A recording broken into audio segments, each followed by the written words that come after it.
Assalamualaikum warahmatullahi wabarakatuh. Waalaikumsalam.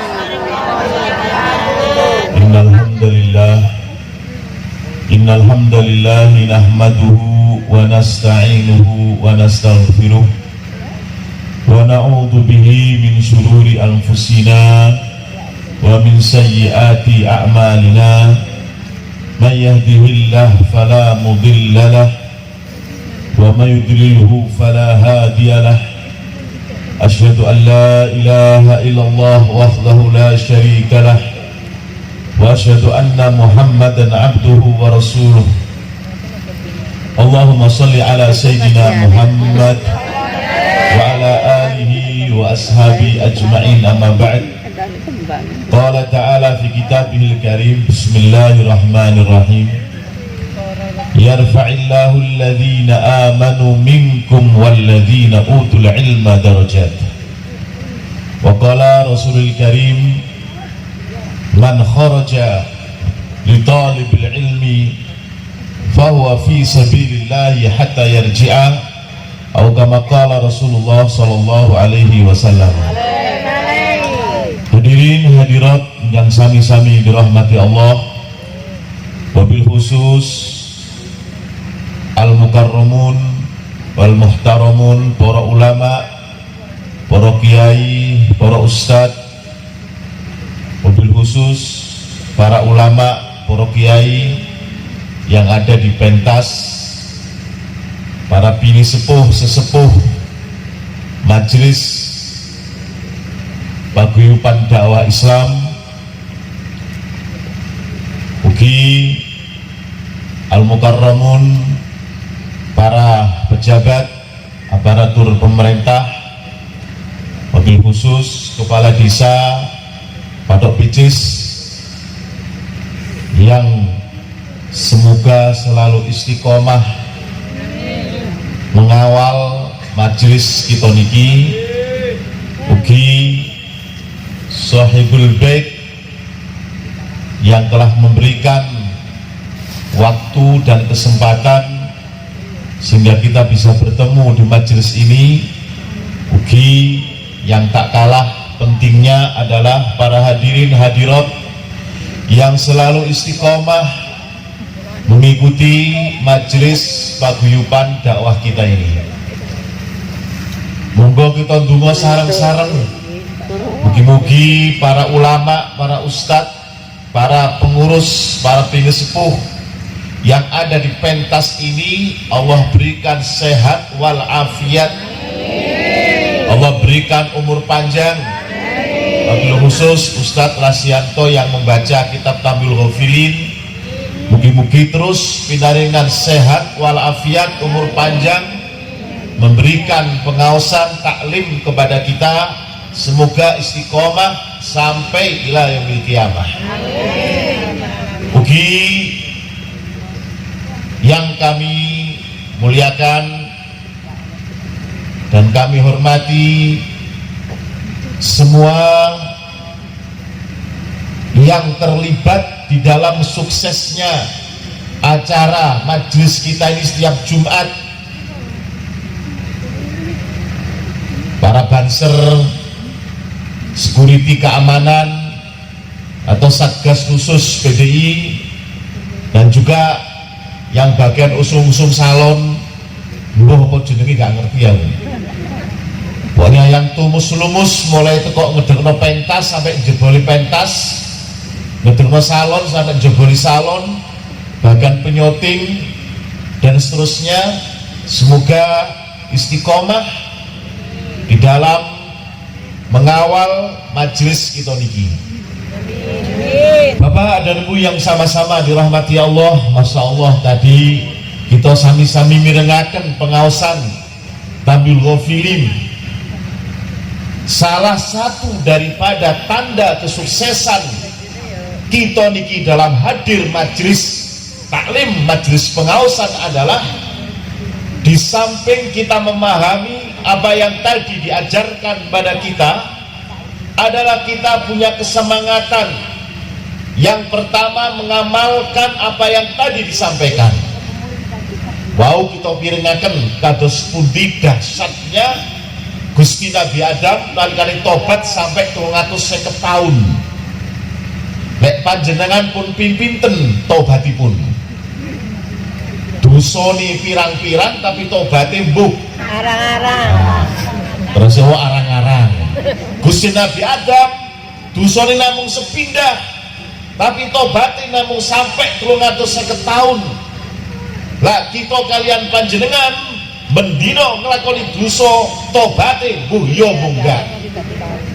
Inilah pentingnya kita niki ngaos, pentingnya kita hadir majelis kados ngeten iki, pentingnya kita bertatap muka bertemu kalian para ulama.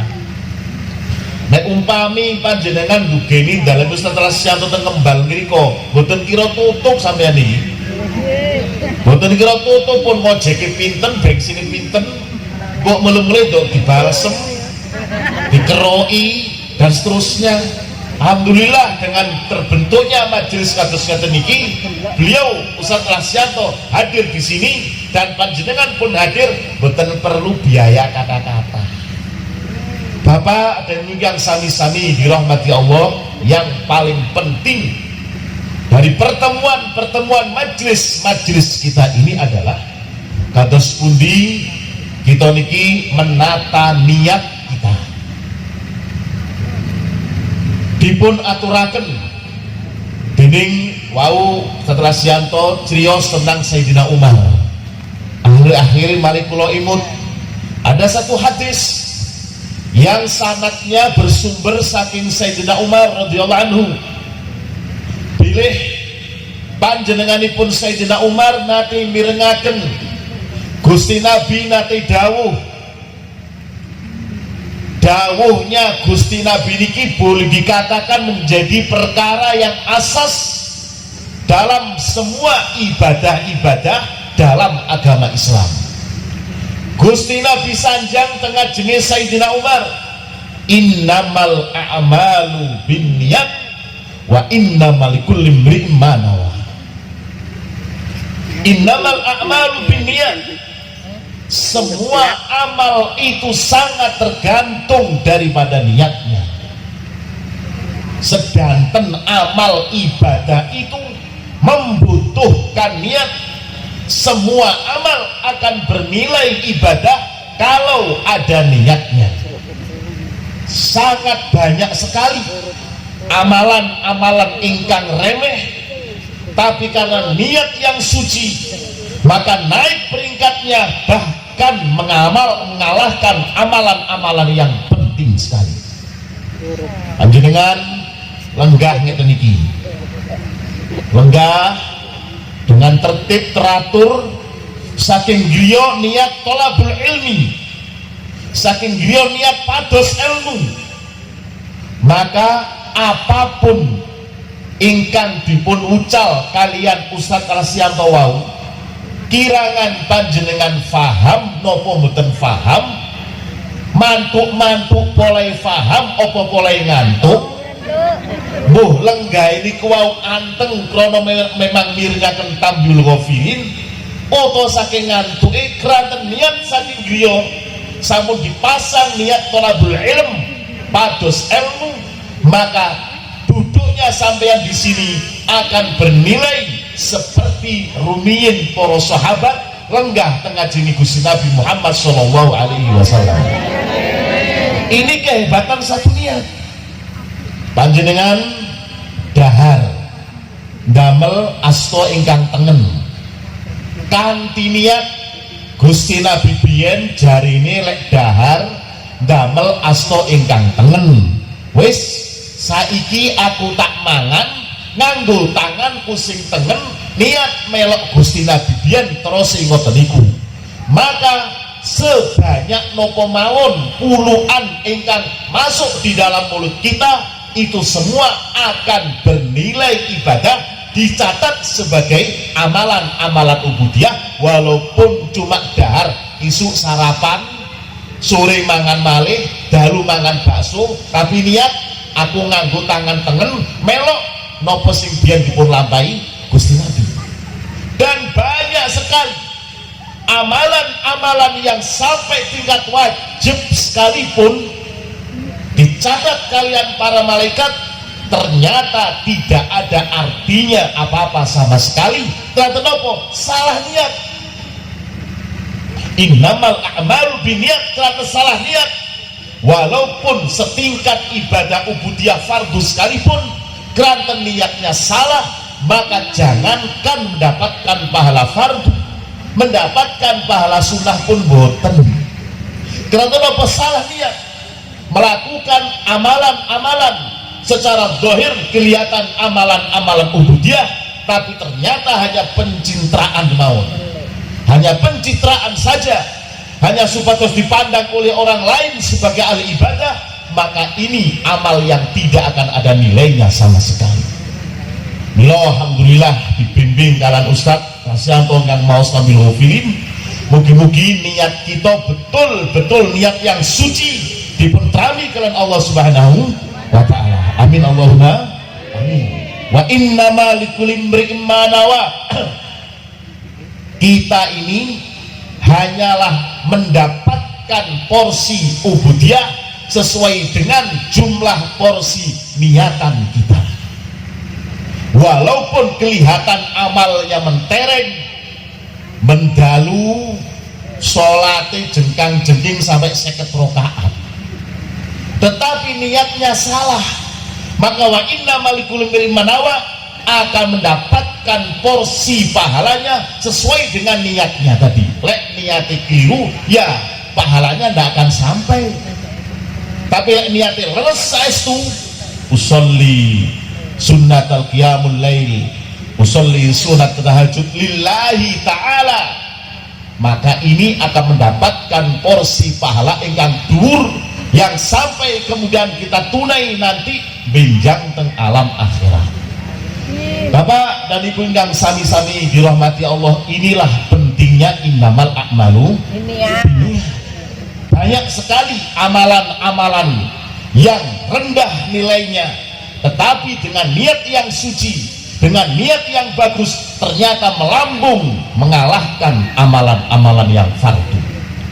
Kita niki melebet teng WC, melebet teng WC, kemudian kita melebet teng toilet niku ndamel suku ingkang kiwa, ndamel sikil kaki yang kiri, dengan niat aku manut Gusti Nabi singen terose lek badhe buang hajat mendahulukan kaki kiri, dan ketika selesai mendahulukan kaki kanan.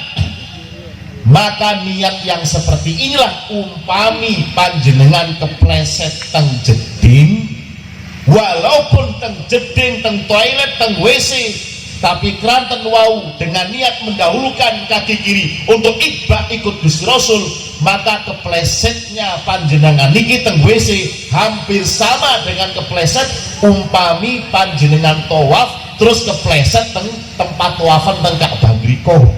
Loh, ini kan WC Pak, sadakan tawaf dekat Ka'bah, leres teng mriki teng WC, teng mriko tawaf teng Al-Mataf keliling Ka'bah. Karena niat yang bagus, niat yang suci, maka nilainya sama saja. Ada orang tawaf keliling Ka'bah, ada orang pergi umroh, ada orang bisa pergi ke sana hanya sekedar supados boten dipun rasani tonggo-tonggone. Sak kampung ijen dewe, tapi sak kampung sugih dewe, tapi kok gak tahu umroh, gak tahu haji, nanti duit. Untuk menghindari rasan-rasan tonggo, akhirnya piyambai pun daftar umroh, daftar haji. Maka dengan niat yang salah sampai di sana, tawaf sa'inya tidak ada artinya sama sekali.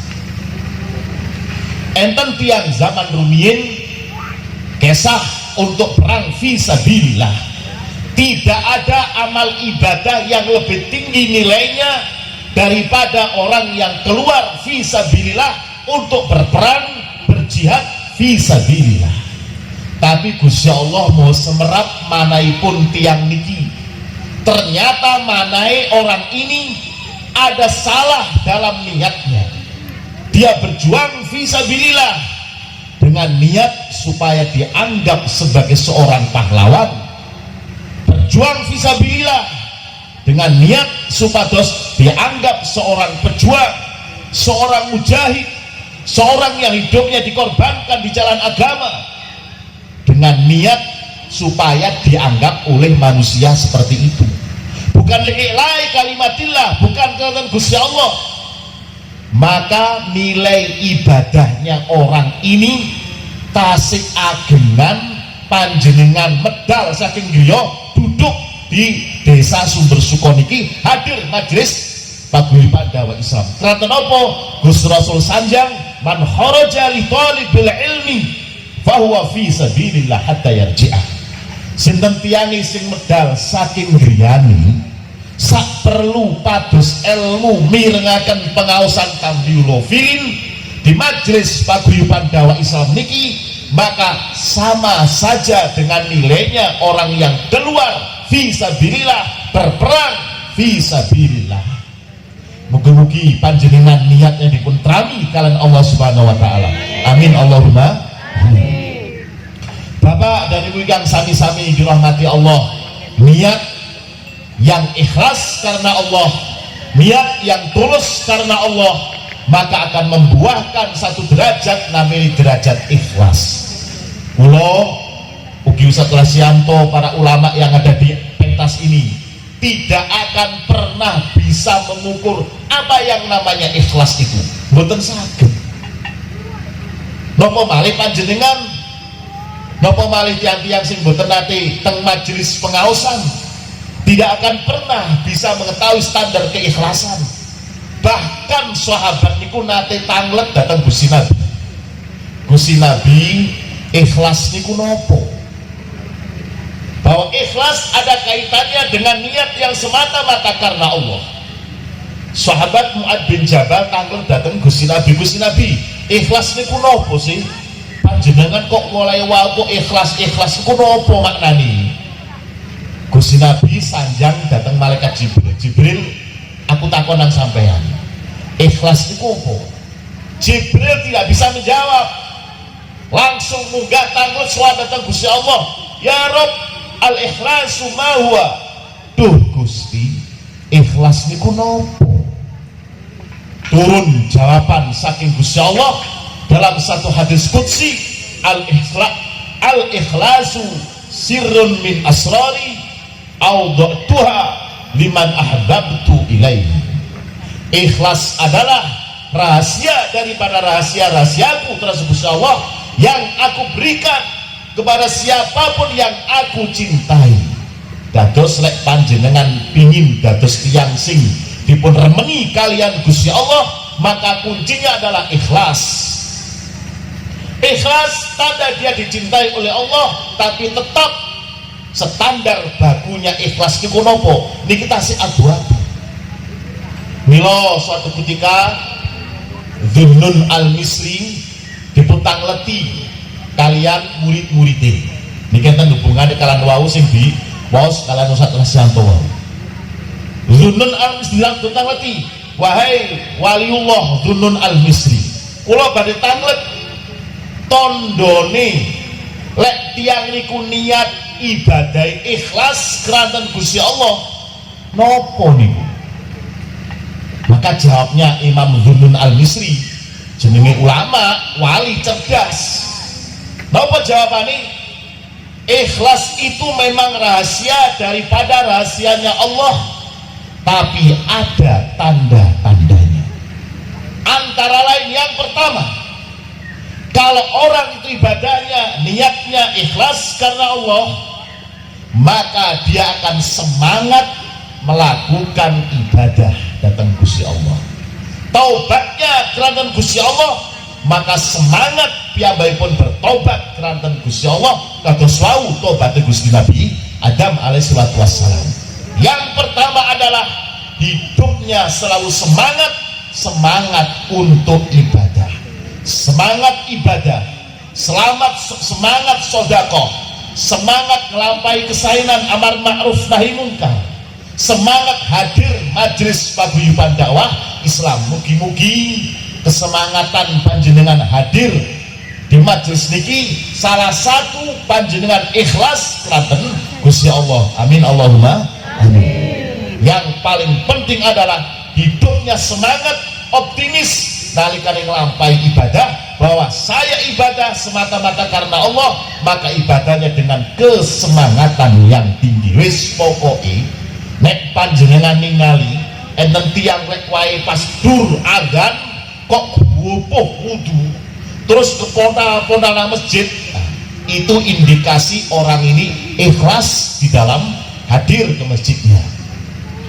Nek panjenengan mulai maghrib wis nyetater manasi sepeda montore pun mulai persiapan badhe hadir majelis paguyuban nalikane malam Jumat, terus begitu ngriki dengan semangat senaosa tengriki mantuk-mantuk krono ngantuk, tetap itu ada nilai. Inilah semangat di dalam membuahkan buah daripada niat ikhlas keranten Gusti Allah.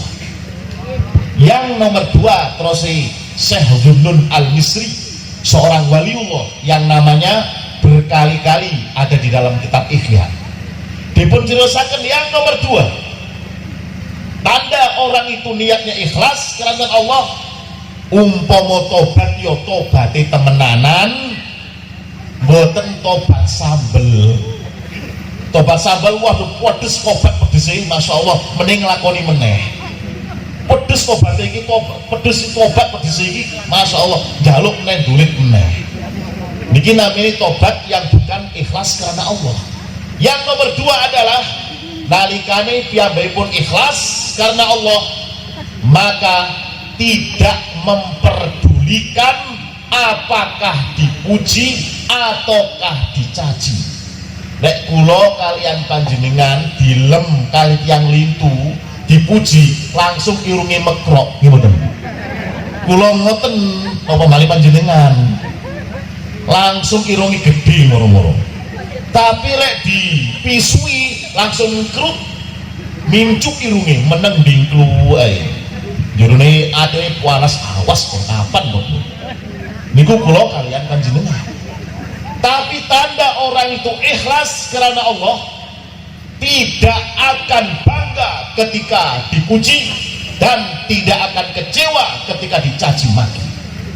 Mugi-mugi kula lan panjenengan mendapatkan martabat yang kedua ini, tidak bangga ketika dipuji dan tidak kecewa ketika dicaci maki. Bapak dan yang sami-sami dirahmati Allah, di dalam kesempatan yang lain Imam Zunnun Al-Misri mengatakan kepada para santri-santrinya bahwa tanda kamu itu ikhlas di dalam beribadah adalah mempengaruhi orang-orang di sekitarnya untuk ikut sama-sama ibadah. Panjenengan hadir paguyuban niki, majelis dakwah paguyuban niki, kemudian kehadiran panjenengan ternyata memberi pengaruh bagi tonggo kanan kiri. Wong iki lho lek ben malam Jumat kok cek sregepe hadir majelis paguyuban dakwah Islam, kok cek sregepe ono apa? Maka menimbulkan satu penasaran tonggo nih, jajal sih aku tak melok ono apa ndek gunung. Ternyata di majelis gak ono apa-apa. Mai ono pembagian jajan gak kumanan aku. Terus mari ono ibu-ibu kayak Darno sumbangan.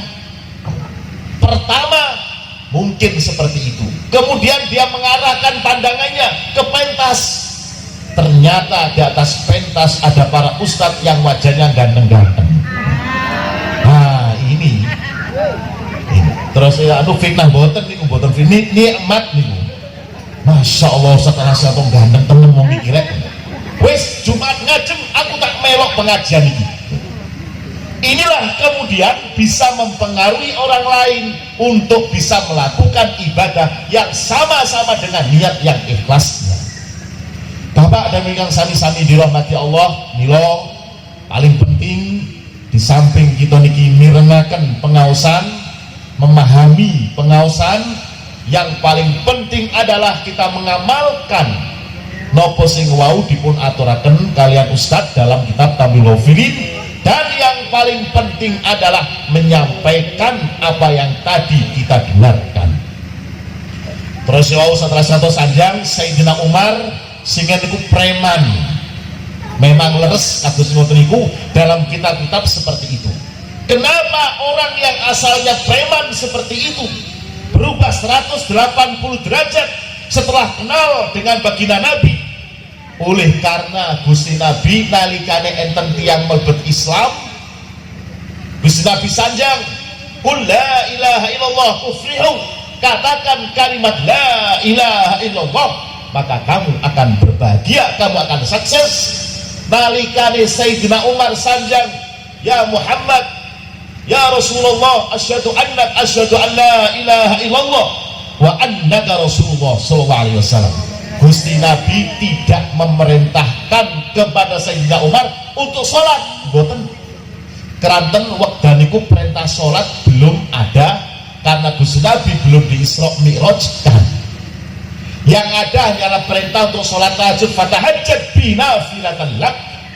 Sholat tahajudlah kamu sesuai dengan bimbingan Gusti Nabi. Gusti Nabi tidak memerintahkan ibadah kepada Sayyidina Umar, boten. Tapi Gusti Nabi sanjang, "Umar, tugas kamu sekarang sama dengan tugasku." Napa Gusti Nabi? Sampaikan kepada orang-orang di sekitarmu, "Ya ayyuhan nas, qulu la ilaha illallah tuflihu."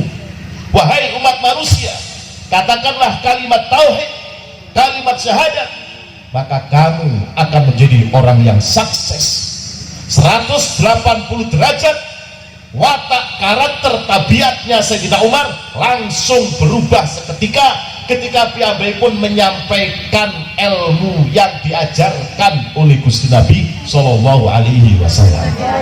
Inilah kepentingan daripada kita hadir majelis ini, bukan hanya sekedar duduk, bukan hanya sekedar memahami, bukan hanya sekedar memahami apa yang disampaikan, tapi juga mengamalkan apa yang tadi disampaikan dan mendakwahkan, membicarakan kepada tonggo-tonggone Mbak Yu mambengi aku ngaji ceritane Gusti Nabi Adam tobat sampai 350 tahun, sampean tahu tak ngene iki?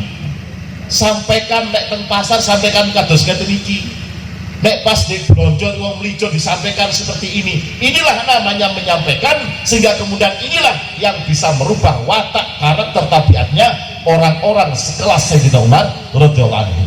Mugi-mugi kita angsal barokah pengaosan niki, mugi-mugi kita angsal barokah abidah, mugi-mugi kita terus istiqomah derek pengaosan niki, mugi-mugi kita pinaringan sehat wal afiat, umur ingkang panjang, dan kita dongaaken semua orang yang terlibat, semua orang, semua pihak yang terlibat dalam keistiqomahan pagi paniki dipun paringi barokah rezekine kalian Gusti Allah, dipun paringi rezekine jembar, dipun paringi rezekine kathah, dipun paringi gampang gangsar angsalipun nyambut damel, dipun paringi lancar urusan-urusanipun, dipun paringi kesaur sedang tetep utang-utangipun.